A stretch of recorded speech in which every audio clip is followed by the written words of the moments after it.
my history to a month? Oh, come on. What do you do with yours? Which month is White History Month? No, well, come on. Tell me. Well, I'm Jewish.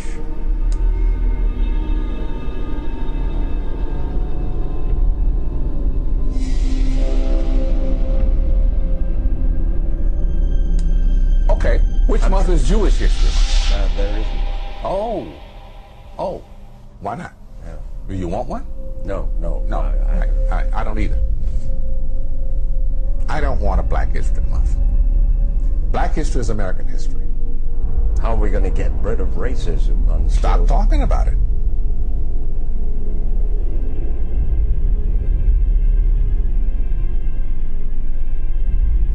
Well, I just can't believe my eyes. They ain't dead, is they? No, dead people don't snow. In Jungle Book, it's that same, the jive and the hustle and the dance and, these gorillas that sound like, and orangutans that sound like black people who want to be like men but will never be men. The buffoon. I want to be a man cub, and stroll right into town and be just like the other men. I'm tired of walking around. Oh, ooby-doo. I want to be like you. I want to walk like you. Talk like you.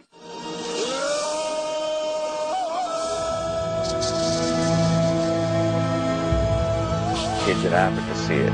They see a white man in Africa who's severe, swinging from trees, and they see no Africans.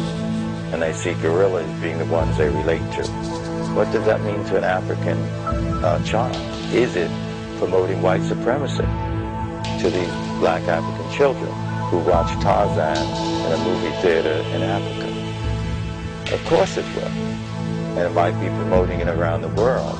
I've never seen any black people in Disney movies. I can't think of any Disney movies that have black people that are good or bad.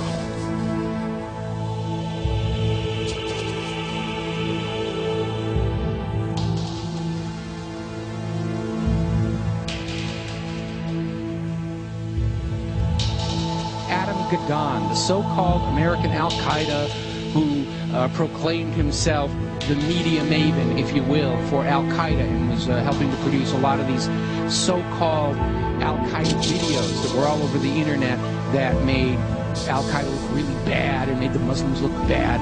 Should you fail to comply in full, we will deem it sufficient justification to continue to fight and kill Americans. Come to find out, Adam Gadon's real name was Adam Perlman. And not only was he, in fact, Jewish, he was the grandson of a member of the board of the Anti-Defamation League. And if you've been following the history of the Anti-Defamation League, you will find out they've been very much involved in covertly supporting a lot of these so-called American Nazi movements.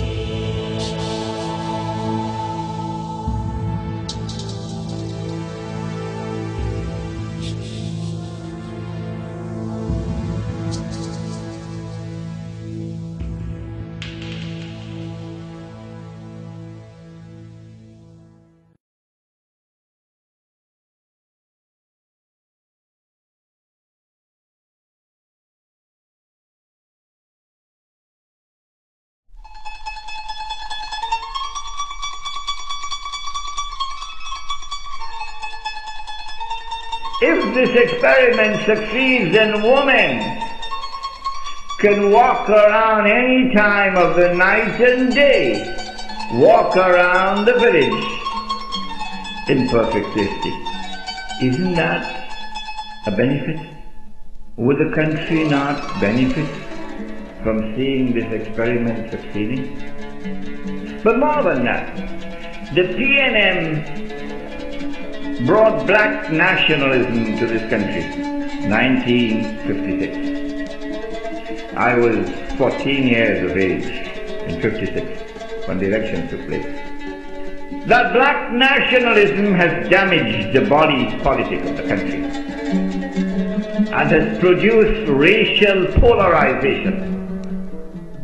Unless we find a way out of the racial dilemma, this country will eventually capsize.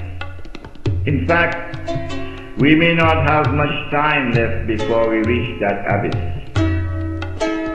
Small minds with limited vision cannot see the poverty of thought, futility of effort, and betrayal of Islam involved in a UNC-sponsored Hindu-Muslim unity, meaning Indian Muslims, that would preserve a racial solidarity with which to confront the PNM's black nationalism. It ain't gonna work.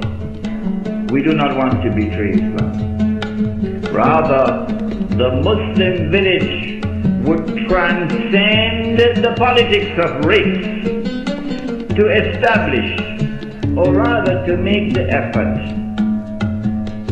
Bismillah, to seek to establish and to sustain the healing balm of a racial fraternity. Islam, and I believe only Islam, can bind the races together by binding their hearts together in a brotherhood. And so, when the Muslim village establishes and sustains a racial fraternity of all the races living together as a family the way we used to live before, the Muslim village would have succeeded in doing what the PNM can't do and the UNC can't do and the other religious bodies cannot do. Is that not beneficial? We live in a country in which, despite abundant wealth, oil, gas, we are the major supplier of natural gas now to the United States of America. Despite abundant wealth, despite a very fertile soil, despite a very well-educated population, the number of people who live below the poverty line is about 30%. And those who are living in poverty can look forward to permanent poverty, forever and ever and ever. When the rich are permanently rich, and the poor are imprisoned in permanent poverty, then that is oppression. Around the world today, that oppression has descended upon mankind. Banking, insurance, and a monetary system based on paper, plastic, and electronic money have combined to destroy the free and the fair market. The problem is compounded by a value system that glorifies the rich. If you're rich, you're somebody. And if you're poor, you're nobody.